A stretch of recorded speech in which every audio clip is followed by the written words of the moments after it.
Introducing Jasmin Haley, a dynamic thought leader whose diverse career spans from clinician to influential professional speaker.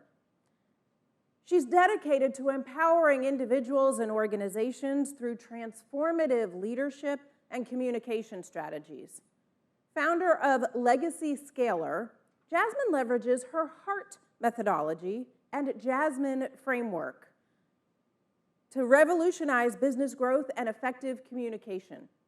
Her workshops and curriculum designs not only aid organizations in impactful change, but also guide thought leaders in mastering public speaking and engagement skills.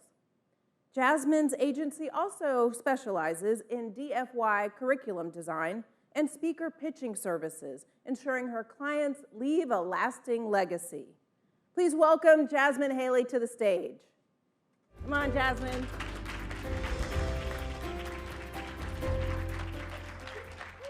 Now, who in here, based on generations, as Peter mentioned, who in here is a Rocky fan? Any Rocky fans? Hopefully there's some people that still know Rocky. I absolutely love Rocky, and let me tell you why. It is the best underdog story ever written. And you might be thinking to yourself, why in the world is she speaking about Rocky when we're talking about public speaking? But here's what I want you to know. When it comes to life lessons, there's two things that show up for me when I watch Rocky. The first thing is the dynamic of the relationships. I love the dynamic, especially with him and Mickey. Mickey didn't believe in him. He actually refused to actually coach him in his biggest fight that he was ever going to have. That was with Apollo Creed. But he eventually became his biggest supporter. And the second thing that I loved was the vital lesson that Rocky showed. And this was this. He realized that his biggest opponent was himself. In fact, you can see him in the film standing in front of the mirror with his hands up, and he begins to say, one step at a time, one punch at a time, one round at a time. When I think about public speaking, when I think about us using our voice, oftentimes it's not about winning. It's really staying in the arena long enough to actually make a difference, to see the ripple effects of transformative skills, transformative messages, and to see the impact in the communities that you want to serve. Now, I'm standing here today as a professional speaker, but I didn't start off that way. I was actually in public health. I was a clinician serving persons living with HIV and dealing with substance use disorder. I eventually took my expertise into the educational world and led off into working into colleges, teaching others about public health. And eventually I grew my own business into professional speaking and helping other clinicians understand how to better care for those populations who are most at risk. But one of the running themes that I saw from all of those ways in which I was teaching, whether I was showing up live on social media, whether or not I was in the boardroom or in the classroom, or whether I was speaking in front of hundreds of people, was that I needed to learn how to communicate with heart. Everyone's desires and needs are different. However, even though I knew there needed to be a change, there was something that was holding me back. And that's what I'm going to share with you today, is how to overcome the fear that often prevents us from sharing our voice. One step at a time. We all need to develop legacy-driven leadership skills.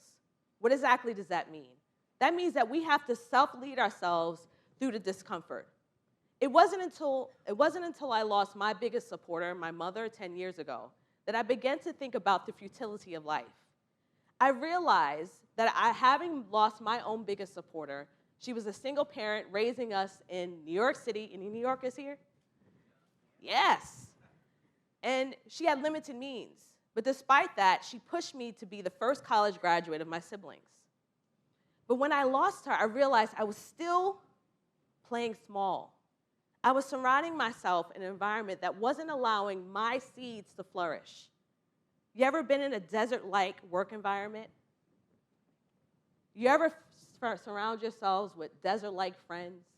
The ones that suck the living daylights out of you, the energy out of you? That was the life I was choosing. So I had to shift my mindset and think about my own legacy. For many of us, we think that legacy is what we leave behind. What I realize is legacy is every time I decide to show up for myself every time I have an interaction with someone and share a kind word, all of those are part of my legacy. When you understand the futility of life, I want you to ask yourself this. If you only had 48 hours to live or even 24 hours to live, would you regret not sharing your message? Would you regret not sharing your organizational mission? Would you regret not taking the stage and speaking? My answer was a resounding yes, and that was the motivating factor for me to push past the discomfort. Now, here's the second part that I really want you to keep in mind, because I'm a health science nerd, one punch at a time, is that we have a biological reason on why we deal with fear. Well, why is that? Well, inside of the body, there's a hypothalamus, and that's our command center. When we look at the way in which we operate, our breathing, our heart, the vasoconstricting and dilating of our blood vessels, all of that is done, how do you think? On its own. So inside of our central nervous system, there's two critical parts. We have the autonomic system, which is a part of the sympathetic and parasympathetic nervous system. The sympathetic nervous system acts as a gas, just like a car. It is a part of our fight and flight response. What it does is that if we see a lion coming charging at us, what are we going to do? Say, hey, kitty, kitty? Or are we going to run away? That's our sympathetic nervous system. Our parasympathetic nervous system takes care of the rest and digest system. Now, what's interesting about this, it takes care of all the systems in the digestive world, things that we don't even have to think about. Now, inside of the central nervous system is our amygdala. It's like a file cabinet. Who has a file cabinet at work or at home? What do? We store our files there, correct? Well, inside of our brain, somewhere, somehow, there's a file in there that's titled public speaking. And for most of us, it's filed away where it says it's unsafe. So what do we tend to do when someone gives you the opportunity to speak?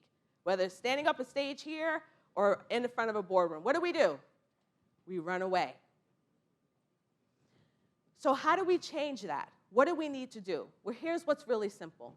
You're going to take that file, you're going to grab it out, you're going to dust it off, and you're going to start taking action. Simple things such as showing up on a podcast, speaking in front of a classroom, taking the opportunity to share your message and voice is all creating new stories and narratives that you can file into your amygdala to let it know that this is actually safe. So when we think about public speaking or mastering the art of it, I can go through my HEART methodology. I can tell you all of the nuances of storytelling, all of the things that we need to be considering when it comes to delivery and engagement, but none of that matters if we're not legacy-driven or if we're not actually taking action enough to counteract the biological effects of fear within our own body. So here's my challenge to each of you. I want you to think back to Rocky Balboa.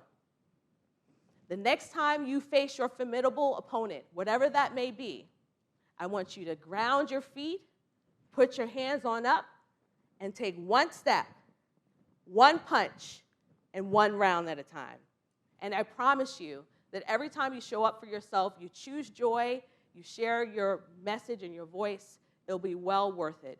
You'll be scaling your legacy and making a difference in the world. Thank you.